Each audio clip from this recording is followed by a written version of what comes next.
Did you know that exercise can reduce breast cancer significantly by up to 55% of women who participate in moderate intensity activity prior, during, and 2 years after treatment of breast cancer?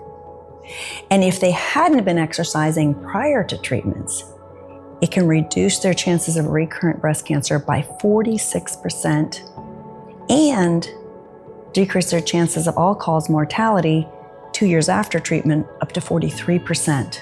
This was published in April of 2020 by the National Cancer Institutes. Now let's look at what this is in detail. What is moderate intensity exercise? Moderate intensity exercise is when you take 220 minus your age, that's your maximum target heart rate.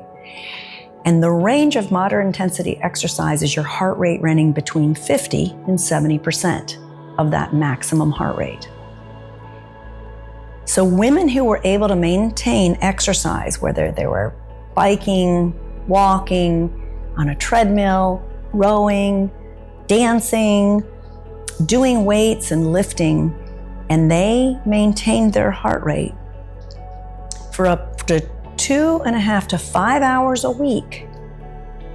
So sometimes that would have been, 30 minutes a day, an hour a day, 3 to 5 days a week.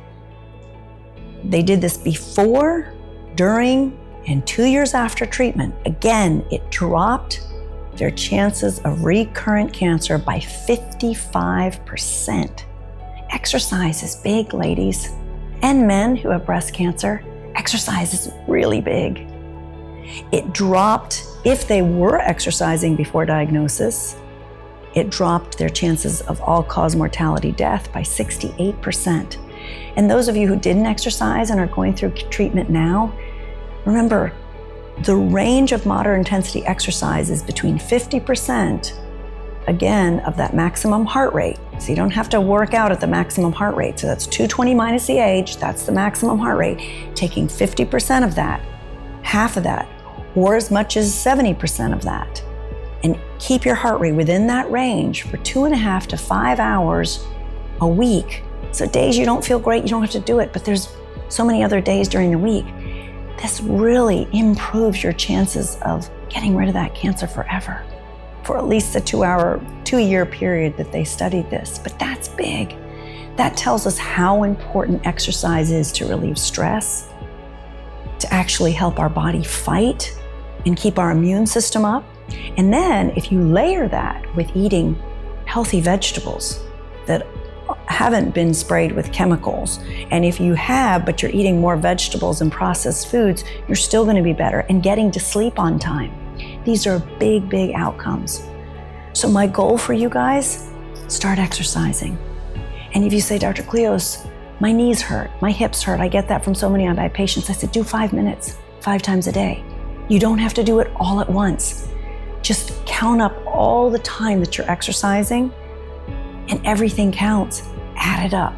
But it should be for exercise. It shouldn't be the time you're walking in to get into the car. It should be focused on exercise. So I'm going to do 5 minutes of walking, 5 minutes of weightlifting, 5 minutes of swimming in the pool, 5 minutes of riding my bike, whatever the time duration, and add that time up in each day, in each week. So the call to action is begin now. And don't stop doing it if you're able to overcome cancer, which I pray that you will, but continue to do it every day. It's a wonderful thing. And if you can do it outside, you'll bring yourself so much sunlight and happiness. So with that, I hope you liked this message. Subscribe so you can hear more. And we hope to see you again, and we pray that you overcome your cancer. Have a wonderful day. God bless you.